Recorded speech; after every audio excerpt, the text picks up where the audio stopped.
जिंदाबाद, प्रियंका गांधी जिंदाबाद, जिंदाबाद जिंदाबाद, तौकीर आलम प्रियंका गांधी जिंदाबाद जिंदाबाद, तौकीर आलम प्रियंका गांधी जिंदाबाद जिंदाबाद, तौकीर आलम प्रियंका गांधी जिंदाबाद जिंदाबाद, तौकीर आलम प्रियंका गांधी जिंदाबाद जिंदाबाद, तौकीर आलम प्रियंका गांधी जिंदाबाद जिंदाबाद, प्रियंका गांधी जिंदाबाद, जिंदाबाद जिंदाबाद, प्रियंका गांधी जिंदाबाद, जिंदाबाद जिंदाबाद, प्रियंका गांधी तेजस्वी यादव जिंदाबाद जिंदाबाद, प्रियंका गांधी तौकीर आलम जिंदाबाद जिंदाबाद, प्रियंका गांधी मुकेश सहनी जिंदाबाद जिंदाबाद। बहुत शुक्रिया।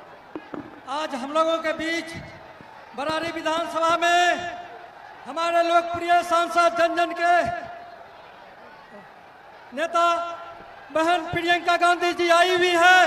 कटिहार जिला की तरफ से मैं उनका हार्दिक स्वागत करना चाहता हूं। भाइयों, आप लोग ताली बजा करके स्वागत करें। अब हम चाहेंगे कि उनका स्वागत माननीय सांसद तारिक साहब, तौकीर साहब, नरेश बाबू, तमाम लोग स्वागत करेंगे। धन्यवाद।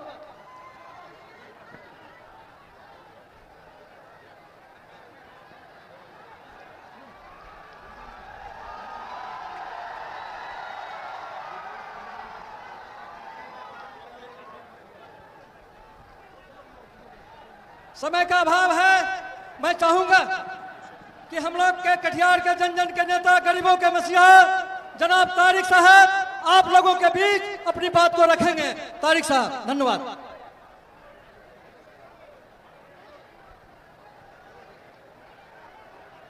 आदरणीय प्रियंका जी, हमारे बीच में बैठे सम्मानित मंच और गठबंधन के तमाम साथी, बुजुर्गों, दोस्तों, बहनों और भाइयों, नौजवान साथियों, मैं सिर्फ प्रियंका जी का स्वागत करने के लिए खड़ा हुआ हूँ। मैं सबसे पहले बरारी की तरफ से और पूरे कटिहार जिला की तरफ से, सीमांचल की तरफ से हम उनका अभिनंदन करते हैं, उनका स्वागत करते हैं, उनका इस्तकबाल करते हैं। प्रियंका जी, मैं आपको बताना चाहूंगा कि आपके परिवार से कटिहार का एक पुराना संबंध रहा है। ये वो धरती है कटिहार जहां इंदिरा जी आई, वो पधारी, और यहाँ राजीव जी पधारे, यहाँ संजय गांधी जी पधारे, यहाँ और पधार रही है। इसके पहले राहुल जी यहाँ कई बार आ चुके हैं। तो ये धरती ऐसी है कि गांधी नेहरू परिवार से बहुत जुड़ा रहा है और हमेशा आपका और आपके परिवार का आशीर्वाद कटिहार जिले की जनता को प्राप्त होता रहा है। आज हम लोग जिस लड़ाई को आप लड़ रही हैं, जिस जंग को आप लड़ रही हैं, हम आपको विश्वास दिलाना चाहते हैं, यकीन दिलाना चाहते हैं कि बरारी के लोग, कटिहार के लोग, पूरे सीमांचल और बिहार के लोग ये तय कर चुके हैं कि आने वाले चुनाव में बिहार का नक्शा बदलना है, बिहार का चित्र बदलना है, बिहार की सरकार बदलना है। क्योंकि लोगों ने 20 साल तक देखा है कि किस तरह से बिहार का शोषण हुआ है, किस तरह से के साथ अन्याय हुआ है। बिहार आज वो राज्य है जो बीमारू राज्य के नाम से सारे देश में जाना जाता है। आज बिहार की गरीबी, बेरोजगारी, भ्रष्टाचार, पलायन, हर व्यक्ति की आमदनी, ये सबको देखते हुए आज बिहार के लोग ये चाहते हैं कि ऐसी सरकार बने, ऐसी गठबंधन की सरकार बने, नौजवानों को रोजगार मिले, उनका भविष्य बने और आने वाले समय में बिहार खुशहाल हो। मैं आपका बहुत बहुत धन्यवाद देता हूँ कि अपने बहुत ही बहुमूल्य समय से निकालकर आप यहाँ तशरीफ लाई, आप यहाँ पधारी है। हम आपका एक बार फिर बरारी की जनता की ओर से, बरारी के किसानों की ओर से, या बिहार यहाँ के नौजवानों की ओर से और तमाम महिला बहनें आई उनकी ओर से, सभी लोग जो यहाँ आपको दिखाई पड़ रहे हैं, उन सब की ओर से आपका एक बार फिर स्वागत और अभिनंदन करता हूँ और आपको विश्वास दिलाता हूँ कि आप जो भी यहाँ निर्देश देकर जाएंगे, हम लोग उसका पालन करेंगे और आने वाले समय में 14 तारीख को जब परिणाम आएगा तो आप स्वयं इस बात को देखेंगी कि बिहार के लोगों ने और यहाँ बरारी के लोगों ने, हमारे नौजवान उम्मीदवार हमारे को किस तरह से उन्होंने मदद की है। हमारे नौजवान तौकीर साहब को आपका आशीर्वाद है, आपकी दुआएं हैं, तो यकीनन यहाँ से तौकीर नौजवान हमारे उम्मीदवार जीत कर जाएंगे और आने वाले समय में जो बिहार में सरकार बनेगी उस सरकार का हिस्सा बनेंगे। बहुत बहुत धन्यवाद। और फिर प्रियंका जी का अपनी ओर से और आप सबकी ओर से मैं उनको धन्यवाद देता हूं और यहाँ आने के लिए शुक्रिया अदा करता हूं। जय हिंद। अब हमारे बीच में इस विधानसभा के लोकप्रिय प्रत्याशी तौकीर आलम साहब को मैं आमंत्रित करता हूं, आए और अपनी बात रखें। बहुत शुक्रिया, बहुत धन्यवाद। मैं सबसे पहले बरारी की सरजमीन में देश की नेता और कांग्रेस के राष्ट्रीय महासचिव श्रोत वायनाड से सांसद हमारी नेता आदरणीय श्रीमती प्रियंका गांधी जी का हार्दिक स्वागत है, अभिनंदन करता हूं। जोरदार ताली से इनका स्वागत करें। साथियों, दोस्तों, बुजुर्गों, मंच पे आसीन आदरणीय तारिक अनवर साहब, मेरे पिता जनाब मंसूर आलम साहब, कृष्णा अलवरू जी और मंच में उपस्थित हमारे नरेश यादव जी जो पूर्व सांसद हैं, तमाम सम्मानित सुनील यादव जी जो हमारे के जिला के अध्यक्ष हैं, मंच पर आसीन तमाम कांग्रेस के राष्ट्रीय जनता दल के वीआईपी के सनफ मल्ला जो वीआईपी के हमारे आईपी गुप्ता जी की पार्टी के और माले और लेफ्ट के तमाम हमारे नेतागण का स्वागत करता हूं, अभिनंदन करता हूं। सामने बैठे बरारी के अतुल, बरारी प्रखंड हो, समीली प्रखंड हो, हमारे कुर्सिला प्रखंड हो, तीनों प्रखंड के हमारे अतुल्य जनता को मैं अपने तरफ से प्रणाम करता हूं, आपका स्वागत करता हूं, अभिनंदन करता हूं। साथियों, ये चुनाव बहुत कठिन चुनाव है। इस कठिन परिस्थिति में हम लोग जब देश में लगातार संविधान पे खतरा मंडरा रहा है, जब लगातार ईडी का, सीबीआई का और तमाम चीजों का हमला हमारे विपक्ष के नेताओं पे हो रहा है, ऐसी परिस्थिति में और बिहार में 20 साल में बिहार को बीमारू राज्य बनाने में एनडीए सरकार ने बड़ी भूमिका निभाई। बिहार एक पोटेंशियल स्टेट है, बिहार को आगे बढ़ने की तमाम सलाहियत मौजूद है, तमाम क्षमताएं मौजूद हैं, और लेकिन उसके बावजूद भी बिहार आज भी पलायन का अड्डा बना हुआ है। बिहार हमारा इलाका, ये सीमांचल के इलाका, कटिहार जिला और खास करके बरारी विधानसभा का ये इलाका वो इलाका है जहां से बड़े पैमाने पे लोग दिल्ली, मुंबई, जयपुर और जगहों पे पलायन करने पे मजबूर है। उनके पास रोजी रोजगार के लिए कोई साधन नहीं है। गंगा के चपेट में, कटाव में लगातार हमारा बरारी विधानसभा है। जो विस्थापित परिवार है, जो गरीब है, जो किसान मजदूर है, मजलूम है, उनकी सुनवाई इस सरकार में नहीं हो रही है। हम लोग महागठबंधन के लोग एक नियत के साथ, नेक नियत के साथ, एकजुटता के साथ, मजबूती के साथ आपके बीच है, एक सुंदर मैनिफेस्टो के साथ आपके बीच है कि आप महागठबंधन को जिता कर एक नई सरकार बनाने का काम करें। साथ ही साथ ये सरजमीन, बरारी की सरजमीन, ये हिंदू मुस्लिम एकता की सरजमीन है, ये समाजवाद की सरजमीन है। यहाँ पर लोग बारहा कोशिश करते हैं लोगों को बांटने का, लोगों को अलग अलग करने का, लेकिन ये संभव नहीं हो पाया। तो मैं देखता हूँ, चाहे हिंदू हो, चाहे मुसलमान हो, चाहे सिख हो, ईसाई हो, जो सद्भाव, आपसी प्यार मोहब्बत से लोग रहते हैं, उसको मजबूती करने का और समय आ गया है कि उसको और हम लोग मजबूत करें। और साथ ही साथ ब्लॉकों में, अलग अलग ब्लॉकों में जो भ्रष्टाचार छाया हुआ है, ब्लॉकों में जो दलालों का अड्डा बना हुआ है, जहां पर जो आम जनता है उनको सुनवाई नहीं होती है, लगातार वहां पे जो स्थानीय जो विधायक और उनके जरिए ऐसा महसूस होता है कि जनता को बिल्कुल अकेले छोड़ दिया। जनता और जनता के मुद्दे अहम है, जनता के इश्यूज अहम है और वो बहुत इंपॉर्टेंट है। उन मुद्दों को लेके ब्लॉक हो, थाना हो और समाज और जो शासन प्रशासन की जगह जहाँ काम होता है वहाँ जनता के लिए महसूस करता है।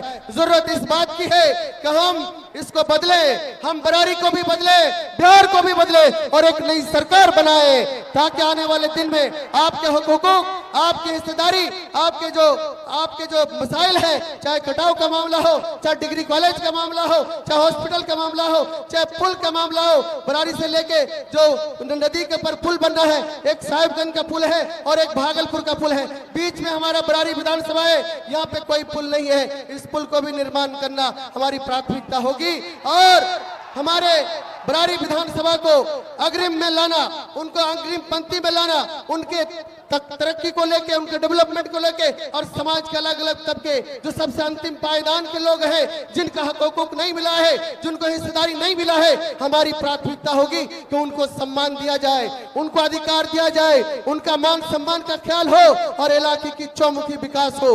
हम जानते हैं कि हमारे बीच आदरणीय श्रीमती प्रियंका गांधी जी हैं, देश की नेता है और हमारे देश के मुद्दे को लेके लगातार संसद के अंदर हो, संसद के बाहर हो, हर लड़ाई में मुखरता के साथ, साहस के साथ आगे बढ़ती है। हम आज आपके सामने यही आरज़ू करेंगे, यही गुजारिश करेंगे, आग्रह करेंगे, आने वाले 11 तारीख को जो महागठबंधन के उम्मीदवार हमें महागठबंधन के तमाम नेताओं ने मिलकर यहाँ बनाया है, जनता का आशीर्वाद, आपका आशीर्वाद प्राप्त हुआ तो आने वाले दिन में हमें बरारी को भी बदलेंगे और बिहार की व्यवस्था को भी बदलने का काम हम करेंगे। हम इन्हीं बातों के साथ अपनी बात को समाप्त करते हुए हम जो है सभी से आग्रह करेंगे, आने वाले 11 तारीख को पंजे के निशान जो 1 नंबर पे है उनमें बटन दबा के भारी मतों से हमें जिताने का काम करें। बहुत बहुत शुक्रिया, बहुत बहुत धन्यवाद। अब मैं चाहूंगा कि इस देश का जन जन के नेता, गरीबों की मसीहा, हमारे सांसद, लोकप्रिय सांसद प्रियंका गांधी जी, जो कभी भी सड़क से सदन तक जब मोदी सरकार पर आंख में आंख डालकर सवाल पूछती है तो जवाब नहीं मिलता है, सड़क से सदन तक लड़ने का काम करती है। तो मैं चाहूंगा कि अपनी दीदी प्रियंका जी से कि जिसका कि सुनने के लिए यहाँ हजारों हजार की संख्या में लोग आए हैं, अपनी बात को रखेंगे, तो हम चाहेंगे कि दीदी प्रियंका जी अपनी बात को रखेंगे। प्रियंका गांधी जिंदाबाद, प्रियंका गांधी जिंदाबाद, कांग्रेस पार्टी जिंदाबाद, कांग्रेस पार्टी जिंदाबाद। धन्यवाद। श्री कृष्णा लवेरू जी, श्री तारिक अनवर जी, श्री सुनील यादव जी, श्री मंसूर आलम जी, श्री नरेश यादव जी, श्री विमल मलकर जी, श्री उमा यादव, श्री गुड्डू यादव, मंच पर आसीन सभी कांग्रेस और महागठबंधन के पदाधिकारी, नेतागण, मेरे यूपी के कई साथी और मेरी प्यारी भाई बहनों, प्यारे भाइयों, आप सबका इस सभा में बहुत बहुत स्वागत। मैं आप सबकी बहुत बहुत आभारी हूं कि इतनी धूप में आप काफी समय से मेरा इंतजार कर रहे हैं।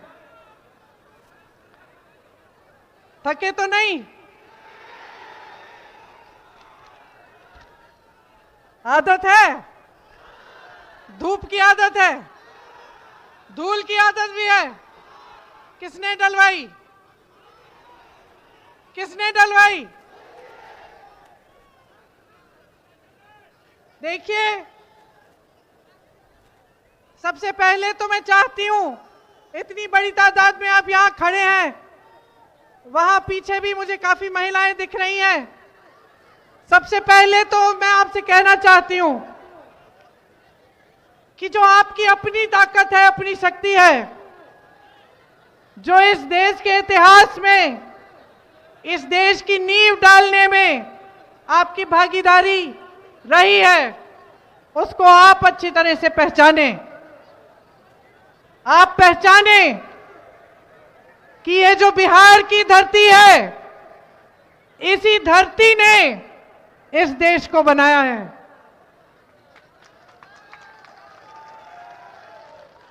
आप पहचाने कि वो आपके ही बुजुर्ग थे जिन्होंने इस देश की गंगा जमुनी संस्कृति की नींव डाली। बिहार के ही किसानों ने एक ऐसा आंदोलन किया कि महात्मा गांधी को हजारों मील दूर उन तक आवाज पहुंची कि बिहार के कुछ किसान हैं, वो अंग्रेजी साम्राज्य के सामने खड़े हैं, डटकर विरोध कर रहे हैं और उनमें इतनी हिम्मत है, इतना धैर्य है, इतनी वीरता है कि इतने बड़े साम्राज्य के सामने झुक नहीं रहे हैं। तभी महात्मा गांधी बिहार आए, बिहार में चंपारण गए और उन्होंने उन्हीं किसानों से, आपके पूर्वजों से प्रेरणा लेकर सत्याग्रह शुरू किया, इस देश की आजादी की लड़ाई शुरू की। तो जब आप देश भर में पलायन करके यहां से जाते हैं, बड़े बड़े शहरों में जाते हैं और छोटी छोटी नौकरियां, मजदूरी करते हैं, जब भी कोई आपसे पूछता है कि आप किस प्रदेश से हो, जब भी कोई आपका अपमान करने की कोशिश करता है, याद रखो, आत्मस्वाभिमान करो, गर्व करो अपनी जमीन पर और बोलो कि मैं बिहारी हूं, मैंने इस देश का निर्माण किया है। यह है आपकी शक्ति और यही शक्ति मैं अपने सामने हर जगह देख रही हूं, जहां जहां मैं जा रही हूं। मैं देख रही हूं कि यहां की जनता देश भर की जनता से अलग है। यहां जब मैं भाषण देती हूं तो आप में से आवाज उठती है मुद्दों की। आप कहते हो कि आप बेरोजगार हो, आप कहते हो कि आप शिक्षित हो लेकिन आपके पेपर लीक हो रहे हैं, आप कहते हो कि महंगाई से काफी हो गया है, आप अब बर्दाश्त नहीं करेंगे। और आज जो आपके प्रदेश की परिस्थिति है उसको भी आप ठीक ढंग से समझिए। आप समझिए कि गलत तरीके की राजनीति ने आपके प्रदेश को क्या किया है। आज मेरी बहनें यहां पे खड़ी हैं, बताओ बहन, सबसे बड़ी समस्या, सबसे बड़ा दुख क्या है आजकल? क्या है आपका? आप बता रहे हो, आप बहन थोड़ी हो, बहनों को बताने दो। क्या है बहन? महंगाई, महंगाई, पलायन, दोनों, बेरोजगारी।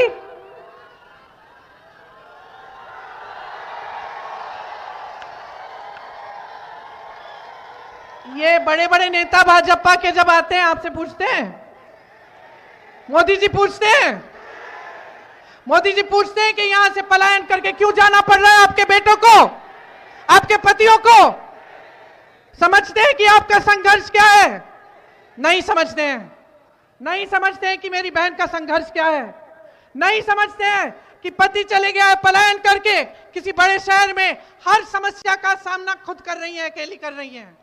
बच्चे बीमार पड़ते हैं, अकेली डॉक्टर के पास ले जाती है, दरवाजे खटखटाती है, अस्पताल में ले जाती है कि इलाज हो जाए। बच्चों की शिक्षा के लिए फीस इकट्ठी करनी पड़ती है, खुद पैसे जमा कर लेती है बेचारी, क्योंकि पैसे वहां पे भी काफी नहीं है जहां पे उसका पति पलायन करके गया है। कोई भी समस्या होती है, समाज की मदद भी नहीं मिलती, खुद करती है। खेतों में काम करने जाती है तो घर पे आकर काम करती है, सोती नहीं है जब तक सब सो जाते हैं, जब तक बच्चों का देखभाल नहीं कर लिया, माता पिता का, सास ससुर का, तब तक नहीं सोती। पूरे समाज का बोझ उठा रही है और अगली पीढ़ी का परवरिश भी कर रही है, अगली पीढ़ी को भी तैयार कर रही है। यह है इस देश की महिला, यह है बिहार की महिला।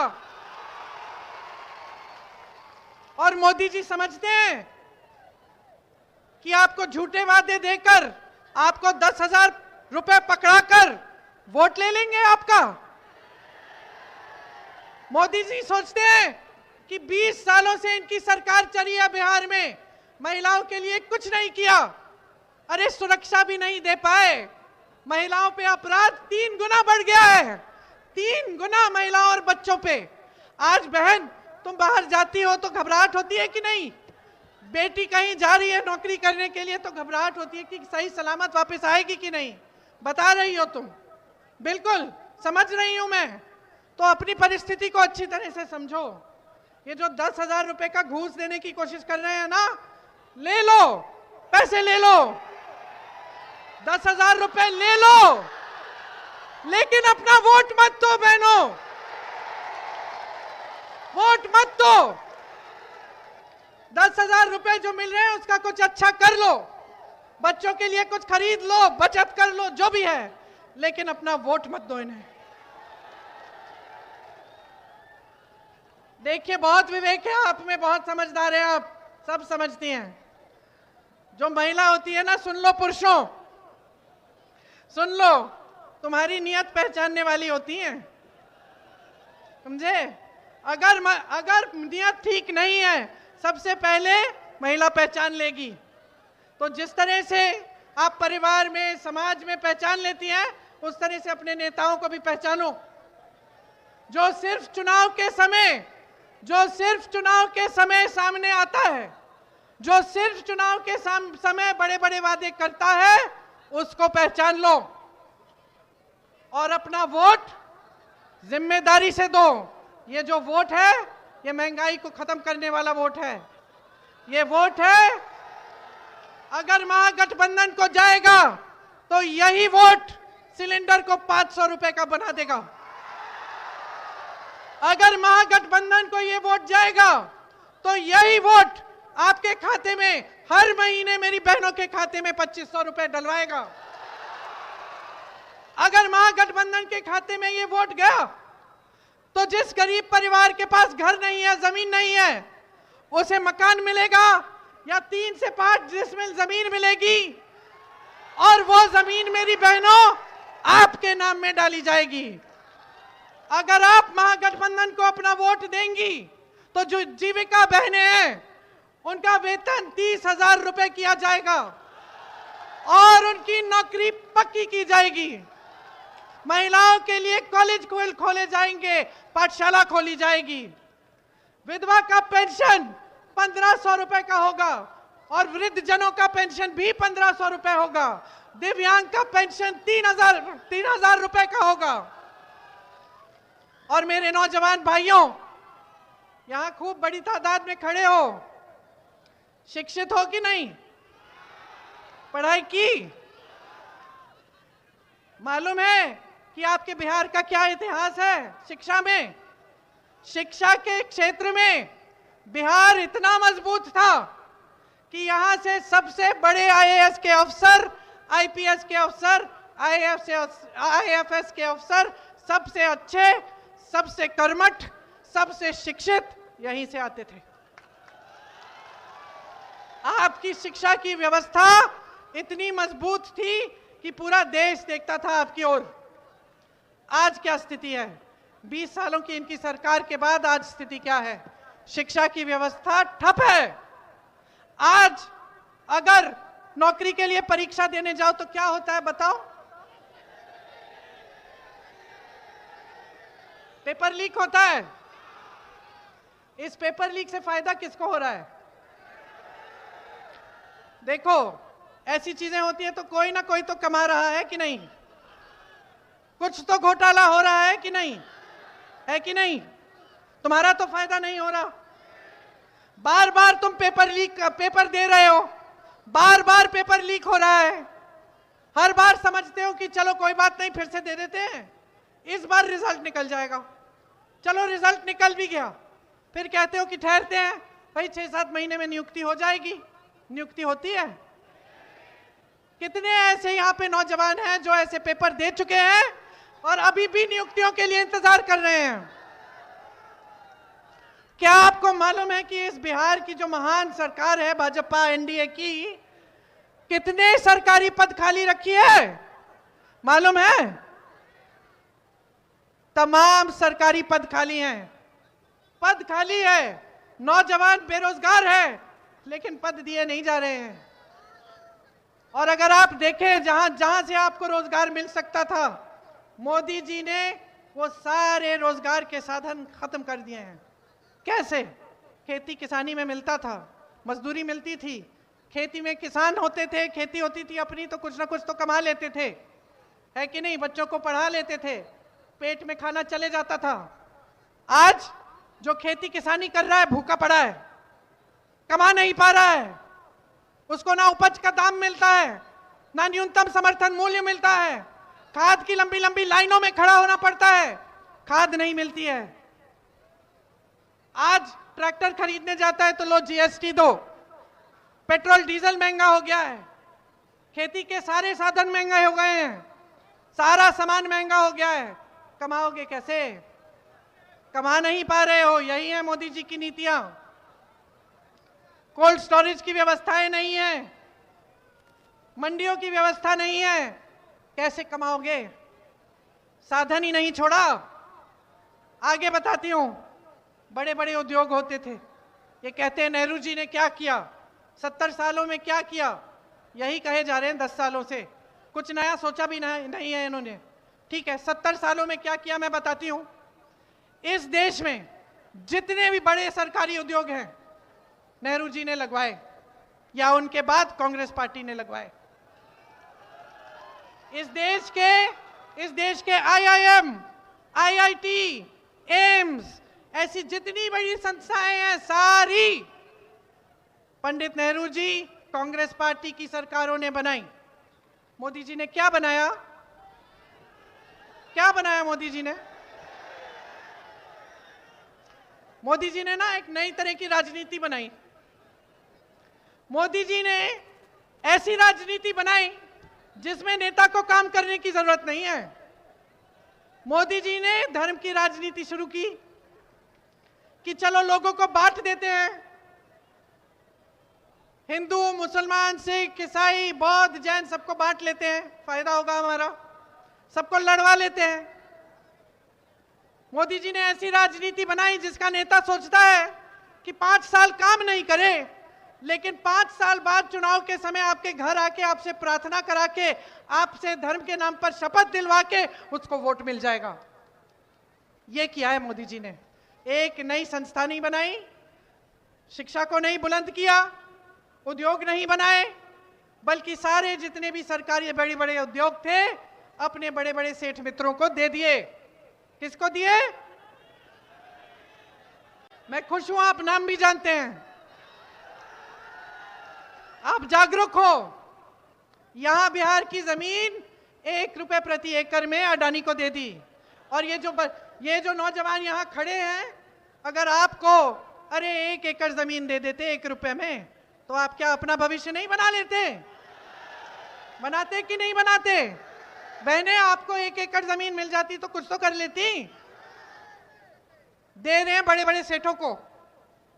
आज अगर आपको अपने बच्चों की शादी करानी हो, बच्चे को कहीं कॉलेज में भेजना हो, कुछ भी करना हो, कर्ज लेना पड़ता है, कर्ज पे ब्याज लगता है, कर्ज देते देते चुकाते चुकाते उम्र बीत जाती है आपकी। किसी ना किसी तरह से आप कर लेते हो, आपकी सहायता होती है। किसी एक बिहार के किसान का कर्ज इन्होंने माफ किया है? अडानी अंबानी के जानते हो कितना कर्ज माफ किया है? लाखों करोड़ रुपया। पहले से उनके पास लाखों करोड़ हैं, ऊपर से लाखों करोड़ रुपया आप माफ कर रहे हैं जो हमारे देश के बैंकों से गया है। देश के बैंकों का पैसा है। ये जो अधिकारी खड़े हैं यहाँ पे, ये जो पुलिस वाले खड़े हैं, इनको पेंशन नहीं मिल रहा है पुराना। इनका पेंशन कहां जाता है पूछो? मार्केट में जाता है। मार्केट क्या होता है? बड़े बड़े उद्योगपतियों के खाते में जाता है। इनको पुराना पेंशन नहीं मिलता, ये भी गवा दिया। खेती किसानी गवा दी, पेपर लीक करवा करवा के, घोटाले करा करा के आपकी जवानी गवा दी। बचा क्या है? बचा क्या है? सब कुछ अपने बड़े बड़े उद्योगपतियों पति मित्रों को दे दिया। बचा क्या है? हाँ, बचा ये है कि अपराध बढ़ गया है।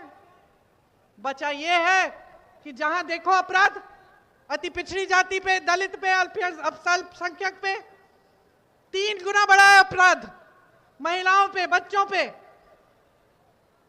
और ये अपराध इसलिए बढ़ रहा है क्योंकि बेरोजगारी एक तरफ बढ़ रही है। किसी ने अपराध रोकने की कोशिश की? नहीं, बल्कि उसमें शामिल हो गए हैं। जहां देखो तो इनके नेता माफिया में, कहीं पे कोई घोटाला कर रहे हैं, कहीं पे पेपर लीक से फायदा उठा रहे हैं, कहीं पे माफिया को मदद कर रहे हैं। तो ये है आज आपकी परिस्थिति इस बुलंद बिहार की।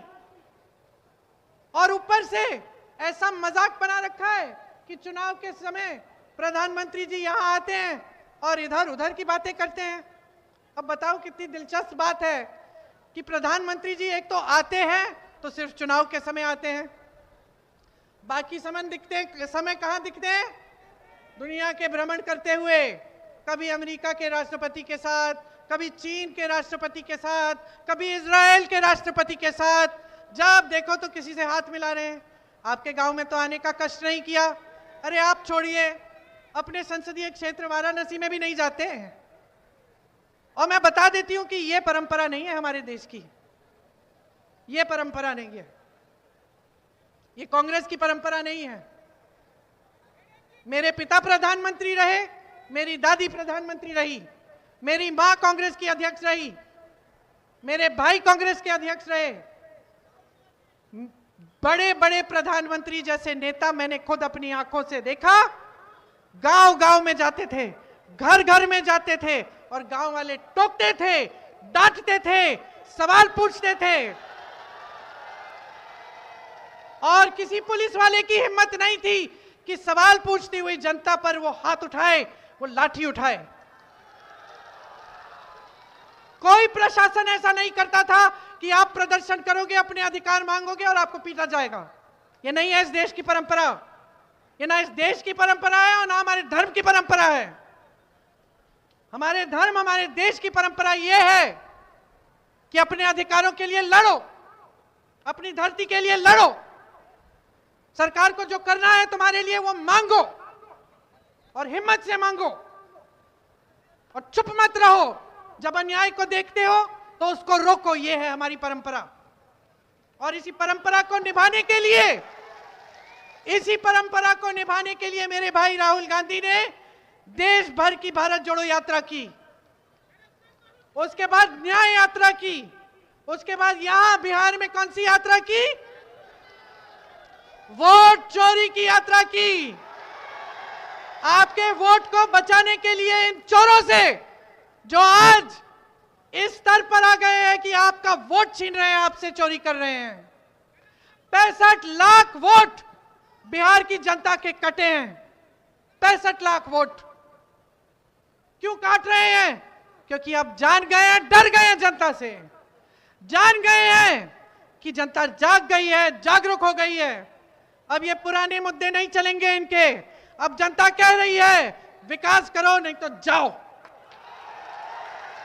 जनता कह रही है रोजगार दो नहीं तो जाओ, जनता कह रही है सम्मान दो नहीं तो जाओ। ये जनता का ना सम्मान करते हैं और ना आपके मुख्यमंत्री का सम्मान करते हैं। आपके मुख्यमंत्री का भी सम्मान नहीं करते, इनके मंचों पे नहीं दिखेंगे, ये बुलाएंगे नहीं, बल्कि मोदी जी कहेंगे कि देखो कांग्रेस पार्टी के पोस्टर में तेजस्वी जी को बौना बना रखा है, अरे देखो आरजेडी के पोस्टर में राहुल जी को बौना बना रखा है। बताइए, ये देश के प्रधानमंत्री, इनके पास और कोई काम नहीं है कि दूसरों के पोस्टर देख रहे हैं इस तरह कि कौन बौना है कौन बड़ा है? बताइए। और खुद अपने मंच पर नीतीश जी को नहीं बैठने देंगे, बुलाएंगे तक नहीं। ये है हमारे आज देश के प्रधानमंत्री। तो अगर आप इनसे कोई उम्मीद रख रहे हो कि कोई बड़े बड़े काम करेंगे, कह दिया ना इन्होंने 1 करोड़ रोजगार देंगे, जरा पूछो तो सही 10 सालों से क्यों नहीं दिए? पूछो तो सही। 2014 में या 19 में जब चुनाव था, बार बार इतने झूठे वादे करते हैं कि मुझे याद भी नहीं कि कौन से चुनाव में किया, लेकिन एक वादा किया था इन्होंने कि 2 करोड़ रोजगार देश भर में दिए जाएंगे। बताओ दिए? अगर दिए होते तो पलायन करना पड़ता, दूर किसी शहर में जाना पड़ता अपने परिवार को छोड़ के, जहां कोई अपना नहीं होता, कोई पूछने वाला नहीं होता। जो मजदूरी मिलती है ले लेते हैं क्योंकि मजबूरी है। जो भी दे रहा है ठेकेदार या दुकानदार ले लेते हैं, अपमान करता है सह लेते हैं। 10-10 लोग, 12-12 लोग एक कमरे में रह लेते हैं, सुबह से शाम तक खून पसीना बहाते हैं, अपने परिवारों को देख नहीं पाते। त्योहार के समय आते हैं, त्योहार के समय आते हुए भी घबराहट होती है कि काफी कमा लिया है, बचा लिया है त्योहार के लिए, या वापस जाएंगे गांव में मुश्किल पड़ेगी, मेहमान आएंगे, लिपाई पुताई करानी पड़ेगी, मुश्किल होगी। ये हालत है आपकी, और आपको कोई जरूरत नहीं है कि कोई नेता दिल्ली से आकर आपको बताए कि ये हालत है। इस हालत को आप जान रहे हैं, पहचान रहे हैं और जी रहे हैं। आप जी रहे हैं, हम देख रहे हैं, इसलिए आपको जागरूक करने की कोशिश कर रहे हैं। लेकिन आप जान रहे हैं ना, आपका अनुभव है ना ये, तो बदलो ना हालात, बदलो, अब जागरूक बन जाओ। सिखा दो इन लोगों को सबक, सिखा दो इन्हें सबक। महागठबंधन की सरकार आएगी तो पेपर लीक रोकने का पूरा इंतजाम बनेगा। आपके लिए जॉब कैलेंडर लाएंगे,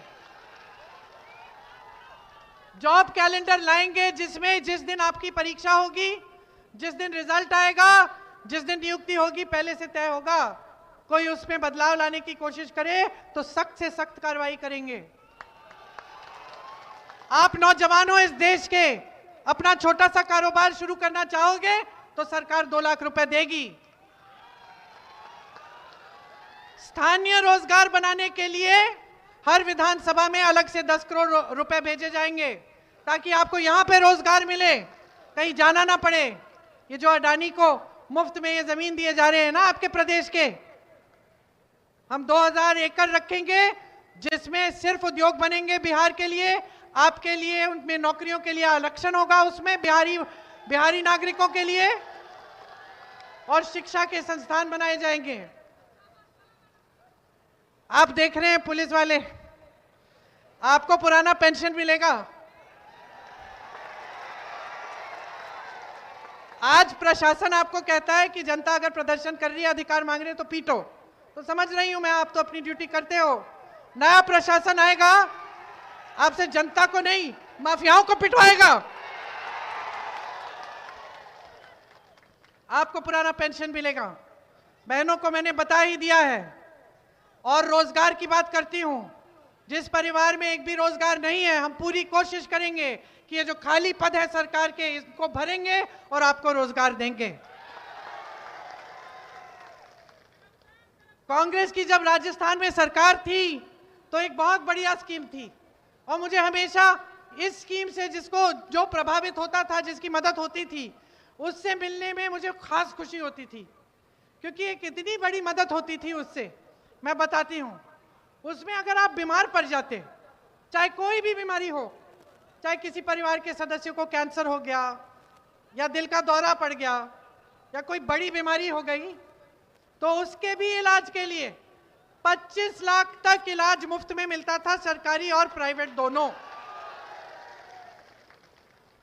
तो वो राजस्थान की बात है।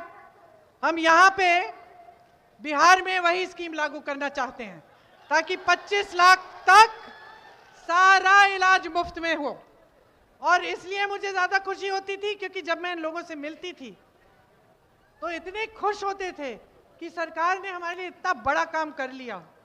और मुझे लगता था कि देखो, जो जनता की संपत्ति है वो वापस जनता के हाथों में जा रही है, कि सरकार कुछ अच्छा कर रही है। तो यही स्कीम हम यहां पे लाना चाहते हैं। सामाजिक न्याय का हम अधिकार देना चाहते हैं। तो ईबीसी आरक्षण पंचायती राज एवं नगर निकायों में हम 30% करना चाहते हैं, और दलित आरक्षण 20%। अति पिछड़ा वर्ग अत्याचार निवारण अधिनियम लाना चाहते हैं, जिससे आप पे जो अत्याचार बढ़ रहे हैं उन पर रोक लगाया जाए। निजी शिक्षा संस्थानों में भी आपके लिए आरक्षण दिलवाएंगे। मैंने आपको दिव्यांग पेंशन और वृद्ध पेंशन के और विधवा पेंशन के बारे में बताया। इसके अलावा जो आपको रोजगार मिल रहा है मनरेगा में, उसको 300 रुपए तक बढ़ाया जाएगा, और रोजगार के दिन 2 गुने किए जाएंगे।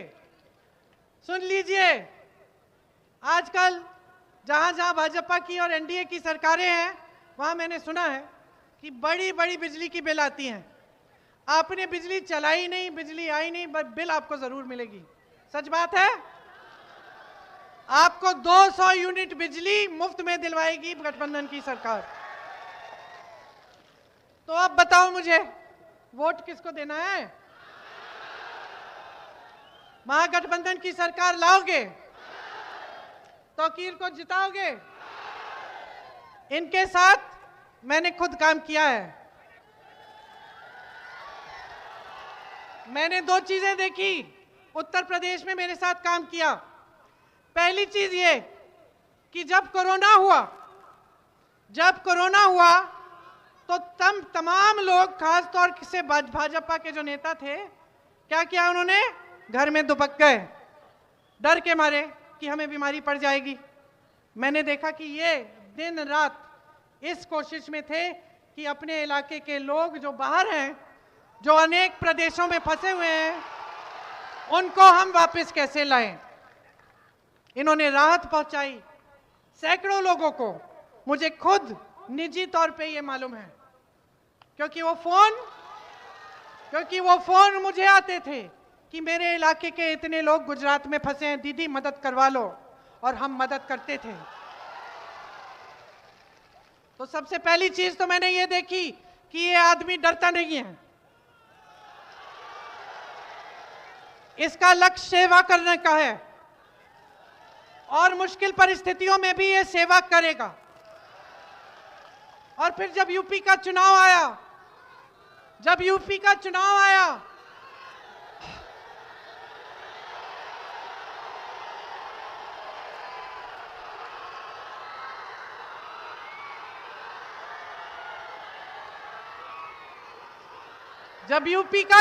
आया और हम बहुत संघर्ष कर रहे थे। हमें हर 1-2 हफ्ते पुलिस पकड़ के हमें अंदर डाल देती थी, नेताओं को पीटा करती थी, जेल जाना पड़ता था, संघर्ष करना पड़ता था, तो ये पीछे नहीं हटे। कर्मठ भी है, काम करते हैं। और फिर ऊपर मैं हूं, जिम्मेदारी भी मैं लूंगी। इसलिए इनको जिताइए, भारी से भारी बहुमत से जिताइए और अपने लिए, अपनी इस बुलंद महान धरती के लिए, जिसने इस देश को सब कुछ दिया, बड़े बड़े नेता दिए, देश का सबसे पहला मुख्यमंत्री दिया, देश को एकता दिखाई, देश को सही रास्ता दिखाया, धर्मनिरपेक्षता का, सबकी समानता का, इस धरती के लिए, भविष्य के लिए, अपने बच्चों के लिए, नई पीढ़ी के लिए सही निर्णय लो। वोट दो महागठबंधन को, अपने ही समाज को, अपने परिवार को, अपने भविष्य को जिताओ। मेरे साथ जोर से बोलो, बिहार की धरती की जय, बिहार की धरती की जय, बिहार की धरती की जय। जय हिंद।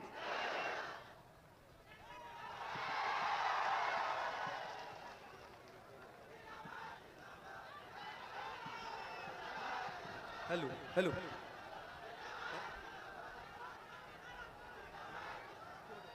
अब मैं अपने प्रिय नेता दीदी प्रियंका जी की बात समाप्त हुई। मैं तमाम बरारी के आए हुए बरारी विधानसभा के माता बहन नौजवान साथियों को जिला कमेटी की ओर से मैं आप लोगों को धन्यवाद देना चाहता हूं और सभा को समाप्त करता हूं। धन्यवाद साथी।